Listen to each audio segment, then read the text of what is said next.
बार फिर से दहल उठा है। जम्मू कश्मीर के गांदरबल में एक टनल प्रोजेक्ट के पास बड़ा आतंकी हमला हुआ है। इस आतंकी हमले में 7 लोगों की मौत हो गई, जिसमें 6 प्रवासी मजदूर और एक डॉक्टर शामिल थे। टनल निर्माण से जुड़े प्रोजेक्ट में काम कर रहे लोगों पर आतंकियों ने ये हमला किया। इस हमले में एक डॉक्टर और 6 प्रवासी मजदूर की मौत हुई। अधिकारियों के मुताबिक आतंकवादियों ने सुरंग के निर्माण पर काम कर रही एक निजी कंपनी के कैंप में लोगों पर गोलीबारी की। इस हमले के बाद से ही पूरे इलाके में आतंकियों की तलाश के लिए सर्च ऑपरेशन चलाया जा रहा है। इस आतंकी हमले की जिम्मेदारी पाकिस्तान से जुड़े आतंकी संगठन TRF यानी द रेजिस्टेंस फ्रंट ने ली है। द रेजिस्टेंस फ्रंट यानी TRF की बात करें तो इसका सीधा संबंध पाकिस्तान से है। TRF पाकिस्तान स्थित आतंकी संगठन लश्कर-ए-तैयबा का ऑफशूट है। बता दें कि प्रतिबंधों से बचने के लिए आतंकी संगठन अपना नाम बदल लेते हैं और नए नाम से आतंकी हमलों को अंजाम देते हैं। द रेजिस्टेंस फ्रंट इसी तरह का आतंकी संगठन है जिसका मकसद घाटी में आतंकवाद को दोबारा बढ़ाना है। मीडिया रिपोर्ट के मुताबिक TRF प्रमुख शेख सज्जाद गुल इस आतंकी हमले का मास्टरमाइंड है। TRF के स्थानीय मॉड्यूल ने उसके इशारे पर पहली बार कश्मीरियों और गैर कश्मीरियों को एक साथ निशाना बनाकर यह हमला किया है। TRF के लिए प्रवासी लोगों को निशाना बनाना नई बात नहीं है।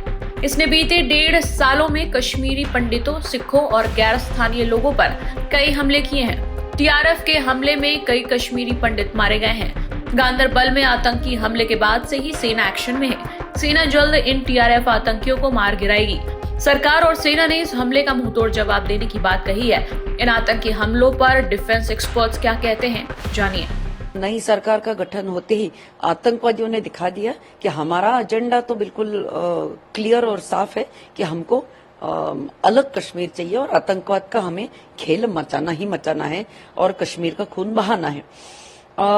ये जो एक लश्कर-ए-तैयबा का एक टेररिस्ट फ्रंट है, सो कॉल्ड TRF नाम का, इन्होंने ये क्लेम किया है कि हमने ये आतंकवादी हमला किया है गंदेरबल में, जो सोनारमार्ग से जो जेड टर्निंग के पास एक टनल बन रहा है और उस टनल में काम करने वाले वर्कर्स के ऊपर जब वो मेस में गए थे रात के 8:30 बजे, तब उनके ऊपर हमला किया गया, अंधाधुंध गोलियां चलाई गई। अब ये सब करने के पीछे का मकसद क्या हो सकता है? इनका मकसद एक ही है कि आतंकवादियों को बोलना है कि चाहे तुम कितना भी डेमोक्रेसी लाने की कोशिश करो जम्मू कश्मीर में, ये हम इसे कामयाब नहीं होने देंगे।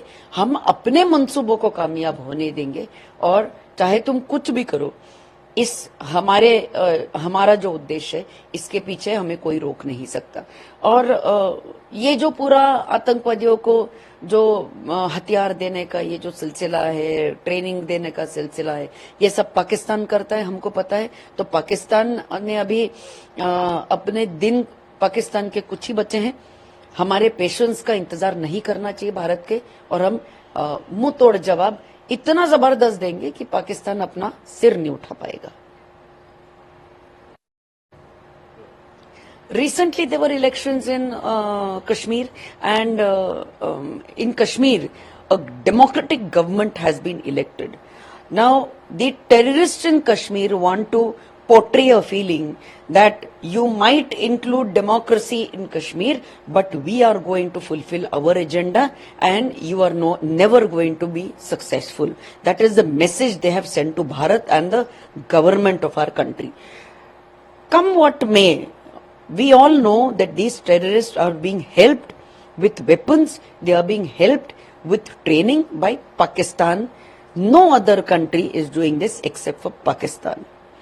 This is a loud and a clear message to Pakistan that Pakistan must immediately halt these adventurous activities that they are trying to play with India.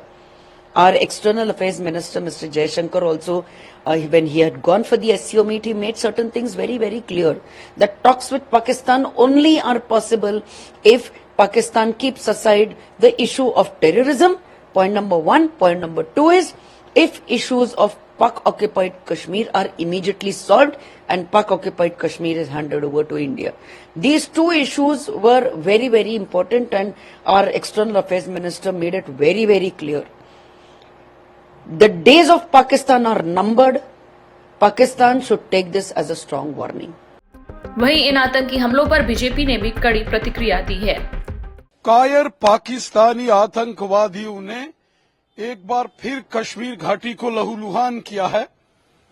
रात के अंधेरे में छिपकर कायरों की भांति इन पाकिस्तान के दरिंदे आतंकवादियों ने उत्तरी कश्मीर के सोनमर्ग क्षेत्र में जो मजदूर वहां टनल के कार्य में लगे थे उन पर निर्मम गोलीबारी की और इस गोलीबारी में, इस आतंकी हमले में बहुत सारे मजदूर कारीगर लोग उनकी जान चली गई। ये बहुत ही दुखद, बहुत ही दिलदोज ये घटना कश्मीर के गांदरबल जिले के गगनगीर क्षेत्र में पेश आया है। पाकिस्तान की ओर से लगातार जम्मू कश्मीर में अमन, शांति और खुशहाली में खलल डालने की जो बार बार कोशिश होती है, हर षड्यंत्र को, हर कोशिश को हमारे सेना, हमारी पुलिस के जवानों ने पहले भी विफल किया है। आगे भी पाकिस्तान की हर साजिश और हर आतंकी घटना को विफल करेंगे। कश्मीर के गांदरबल के सोनमर्ग में निर्दोष मजदूरों की, कारीगरों की जो हत्या पाकिस्तानी आतंकवादियों ने की है, ये मानवता का कत्ल किया गया है, इंसानियत को तार तार किया गया है। निहत्थे और बेकसूर कारीगरों को, मजदूरों को निशाना बनाकर कायर पाकिस्तानी आतंकवादियों ने मानवता का कत्ल किया है, जिसकी भारी कीमत इन आतंकवादियों को चुकानी पड़ेगी। सेना तथा पुलिस ने पूरे सोनमर्ग क्षेत्र के घने जंगलों में कॉर्डन किया है। रात से ही सर्च ऑपरेशन इस सारे क्षेत्र में शुरू किया गया है। मुझे विश्वास है कि जिन्होंने ये जघन्य अपराध, ये पाप कश्मीर के सोनमर्ग में किया है, उनको जल्द उनके पापों की और गुनाहों की सजा मिलेगी।